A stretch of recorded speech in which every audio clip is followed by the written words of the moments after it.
Bapak, Ibu, dan saudaraku yang terkasih di dalam Tuhan Yesus, sharing saya untuk bacaan hari ini yang diambil dari Injil Lukas, bab 6, ayat 20 sampai 26, sesuai dengan ayat-ayatnya sebagai berikut. Pada waktu itu Yesus memandang murid-muridnya lalu berkata, "Berbahagialah hai kalian yang miskin, karena kalianlah yang mempunyai kerajaan Allah. Berbahagialah hai kalian yang kini kelaparan, karena kalian akan dipuaskan. Berbahagialah hai kalian yang kini menangis, karena kalian akan tertawa. Berbahagialah bila demi Anak Manusia kalian dibenci, dikucilkan, dan dicela serta ditolak."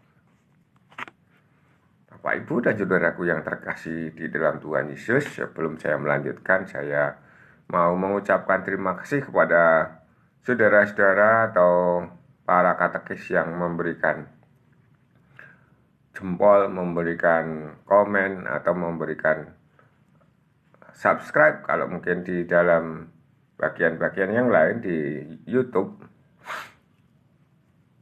Terima kasih atas atensinya. Meskipun hanya membaca saja atau mendengarkan saja tanpa memberikan komen, tanpa memberikan jempol, itu pun sudah baik.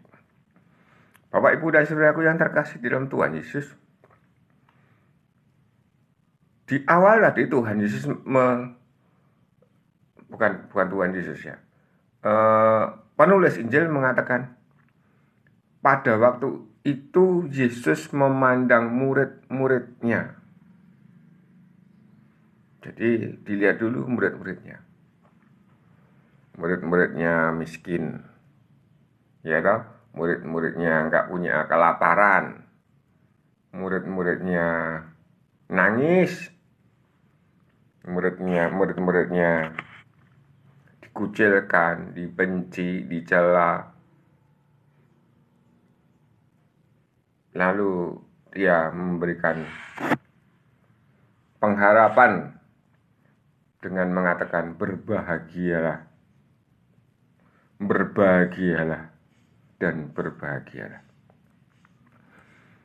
Bersukacitalah dan bergembiralah, karena akan mendapatkan bagiannya nanti. Di sini dikatakan secara jelas, berbahagialah bila demi Anak Manusia. Jadi kemiskinannya itu, kelaparannya itu, dan seterusnya itu tadi. Itu karena Anak Manusia, bukan karena dirinya sendiri yang membuat demikian. Bersukacitalah dan bergembiralah pada waktu itu, karena secara itu pula nenek moyang mereka telah memperlakukan para nabi. Siapa nenek moyang itu? Ya, nenek moyang saudara-saudaranya sendiri itu. Nenek moyangnya orang Israel itu yang memperlakukan para nabi. Seperti itu. Apa ya? Coba kalau misalnya kita membaca kitab Yeremia, menyedihkan sekali. Tetapi celakalah kalian orang kaya. Ini sekarang menjadi orang kaya, yang karena kekayaanmu kalian telah memperoleh hiburan. Celakalah kalian yang kini kenyang, karena akan lapar. Celakalah kalian yang kini tertawa, karena kalian akan berduka cita dan menangis. Celakalah kalian jika semua orang memuji kalian, karena secara itu pula nenek moyang mereka telah memperlakukan nabi-nabi palsu. Pada zaman dulu, cerita mengenai Israel, cerita mengenai bangsa pilihan Allah itu, ada memang nabi-nabi palsu, nabi-nabi yang benar, tapi benar bahwa nabi-nabi palsu itu lebih enak hidupnya, lebih baik karena mereka disayang-sayang oleh umat. Berbeda dengan nabi-nabi yang benar, mereka akan dibuat, dibully, dan seterusnya sampai akhirnya juga dibunuh. Ini celakanya adalah orang kaya. Celakanya adalah orang yang kenyang.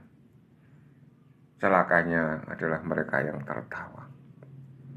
Celakanya mereka yang memuji-muji. Atau celaka kita yang dipuji-puji. Bapak, Ibu, dan saudaraku yang terkasih dalam Tuhan Yesus, kita mau ikut yang mana? Derek Gusti yang seperti itu, atau kita mendapatkan hiburan dari kekayaan kita? Kekayaan dunia itu pasti sangat menghibur. Di sini mau apa? Punya. Mau pakai apa? Bisa. Mau kemana? Bisa. Memudahkan. Sangat memudahkan, sangat menghibur, sangat membantu. Coba kalau tidak punya apa-apa. Ya, demikian. Semoga kita yang menjadi katekis tidak menjadi nabi-nabi palsu. Yang apa? Yang menyenangkan pendengarnya, yang menyenangkan umatnya saja, tanpa berani memberikan kenabian yang sebenarnya. Salah, katakan salah. Benar, katakan benar. Jangan mengikuti mereka saja yang kaya, yang membuat kita menjadi enak sebagai katekis. Kita enak menjadi orang-orang yang pengajar. Mengikuti mereka yang memberikan sesuatu yang menguntungkan secara duniawi.